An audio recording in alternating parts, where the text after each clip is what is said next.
দিন শেষে তো আমরা প্লেয়াররা ক্রিকেট খেলি অবভিয়াসলি টাকার জন্য, এবং আমরা দেখেন যে দিন শেষে যদি পারিশ্রমিক না পাই এটা প্রত্যেকটা প্লেয়ারের জন্যই খারাপ।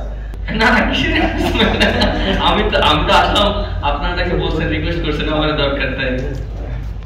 আর এটা প্রত্যেকটা মানুষের জন্য এরকম কিন্তু ফার্স্ট টাইম, আপনাদের জন্য কিন্তু ফার্স্ট টাইম এরকম সিচুয়েশন।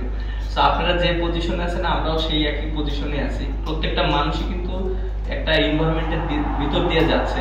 বাট আমার কাছে মনে হয় প্রত্যেকটা মানুষেরই সাপোর্ট করা উচিত, কারণ দেখেন যে আপনি যেটা বললেন যে গেট ভেঙে টিকিট পাচ্ছে না, খেলা দেখছে, বা দেখেন একটা নতুন যদি কোনো কিছু একটা এনভায়রনমেন্ট আসে সেটা কিন্তু একটু ডিফিকাল্ট হয়।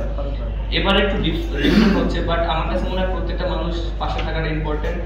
আর যেহেতু যে প্রবলেমগুলো হচ্ছে, আশা করি আমাদের যারা ক্রিকেট বোর্ডে আছে, যারা দায়িত্বে আছে, তারা এটা সুন্দরভাবে হ্যান্ডেল করবে, কারণ আলটিমেটলি দিন শেষে কিন্তু আমাদের সবার বদনাম হবে। সো আমরা যদি এই জিনিসগুলো যদি ঠিকঠাক মতন মেনটেন না করি, ঠিকঠাক মতন যদি আমরা ইউটিলাইজ না করতে পারি, তাহলে দিন শেষে আমাদের ক্রিকেটের জন্য বদনাম হবে এবং আমাদের সবার বদনাম হবে। সো আমাদের প্রত্যেকেরই দায়িত্ব এটা, যেন আমাদের বাংলাদেশের ক্রিকেটের যেন কোনো রকম বদনাম না হয়। আমরা যেন খুব সুন্দরভাবে, যেভাবে আমরা বাংলাদেশ ইন্টারন্যাশনাল পর্যায়ে সবাই ক্রিকেট খেলছি, ওয়ার্ল্ডের আমরা ভালো করে সবাই আমাদেরকে বাহবা দেয়, সেই জিনিসটা আমাদের প্রত্যেকটা মানুষের দায়িত্ব বজায় রাখা। অলরেডি 40% পেমেন্ট করে দিয়েছে, আর আমার সাথে ইকবাল ভাইয়ের সাথে কথা হয়েছে, তিনি বলেছেন এই সপ্তাহের ভিতরে হয়তো 30 থেকে 35% পেমেন্ট করে দিব। অলমোস্ট তো 70% এর কাছাকাছি আমরা সবাই পেয়ে যাব।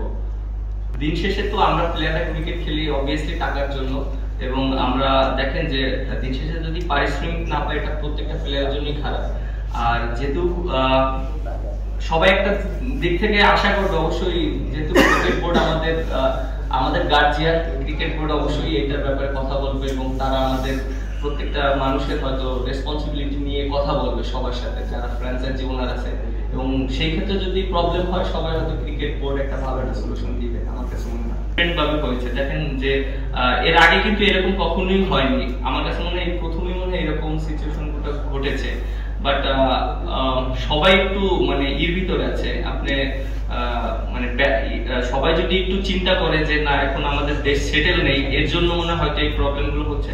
বাট আমার কাছে মনে হয় যে আপনি যেটা বললেন যে এখানে আমাদের যারা দায়িত্বে আছে, যারা টুর্নামেন্টটা চালাচ্ছে, বিপিএল গভর্নিং কাউন্সিল, তারা এটা নিয়ে কাজ করবে, এবং তারা আশা করি যে তারা সুন্দর একটা ভালো একটা সমাধান দেবে, এবং তারা অবশ্যই প্লেয়ারদের সাথে থাকবে সবসময়। অ্যাজ ইন্টারন্যাশনাল প্লেয়ার আপনার জন্য কতটুকু এম্বারেসিং বিষয়টা? এটা তো অবশ্যই খারাপ লাগার বিষয়।